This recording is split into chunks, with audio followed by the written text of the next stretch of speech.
Hi there, I'm Ben Jones. You're watching Dukascopy TV. It's been a busy week for Japan, and on the line to discuss the current situation with me is Benjamin Charlton from Oxford Analytica. So Benjamin, firstly let's discuss Japan falling into a recession. Can you outline for us the way that the sales tax hike directly influenced this, and was it necessary to push back the next hike? Technically, the recession means 2 consecutive quarters of falling GDP. I think the reasons in those 2 quarters might be slightly different. In the first quarter of the recession, you had in effect a correction after households brought forward consumer goods purchases ahead of the tax rise. In other words, there was a contraction proportional to the boost the tax gave in the quarter before. In the second quarter of the recession, the contraction was much less dramatic. There's probably still some element of correction, but maybe more important now is that the tax has raised prices, but wages haven't risen as fast. So the purchasing power of households has actually fallen. There are some positive trends in the labour market now, although they're weak. And this is some tentative grounds for optimism, but so far it hasn't been enough. As to whether it was necessary to push back the tax hike, there's an overwhelming consensus that it was.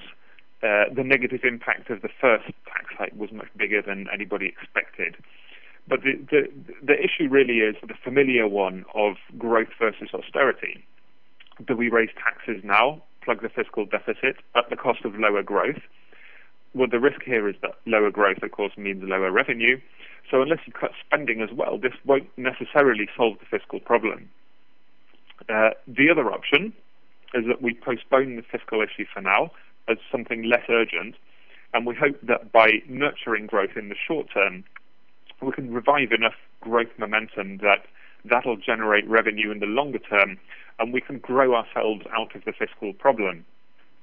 The risk here, of course, is that if you fail to revive growth, the fiscal problem gets worse.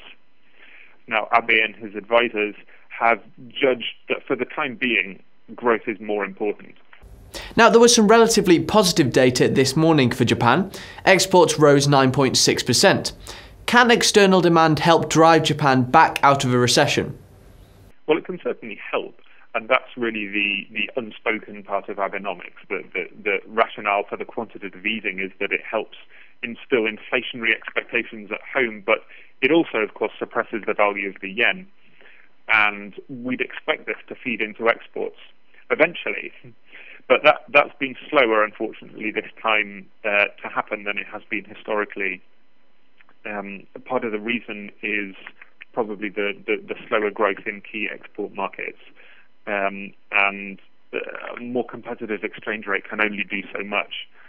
In the end, though, exports aren't going to be enough. Japan is not South Korea. It's a consumption-driven economy, and consumer demand at home is going to be key. And finally, an early election has been called. Obviously, the main impact will be political. However, do you feel there could be any economic impact? And what is the goal with calling this election? Well, Abe's framed the election basically as a referendum on his decision to delay the tax hike. But I think that's a little bit suspicious for 2 reasons. The first is that the public is overwhelmingly in favour of delaying the tax hike, so he doesn't need to get public backing by having a vote. The other reason is that the opposition parties are also in favour, so seeing it as a referendum really doesn't make sense. Whoever you vote for, you're voting to delay the tax hike. What's really behind it, I think, well, the election isn't any threat to Abe's position. It's not any threat to the majority he has in Parliament. The opposition parties are in complete disarray and don't really pose a threat. I think what it's really about is delaying the time until the next election has to take place. Abe is now halfway into his term.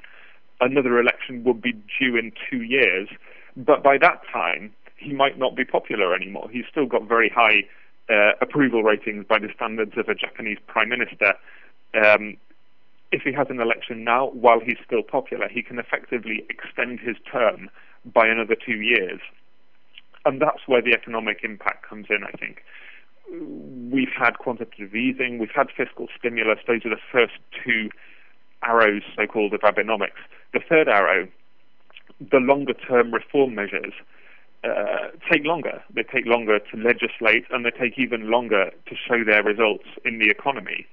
And this extra 2 years that Abe might gain from this election, almost certainly will gain from this election, might give him enough time to push through more of those changes and hopefully start to see some of the results in the economy.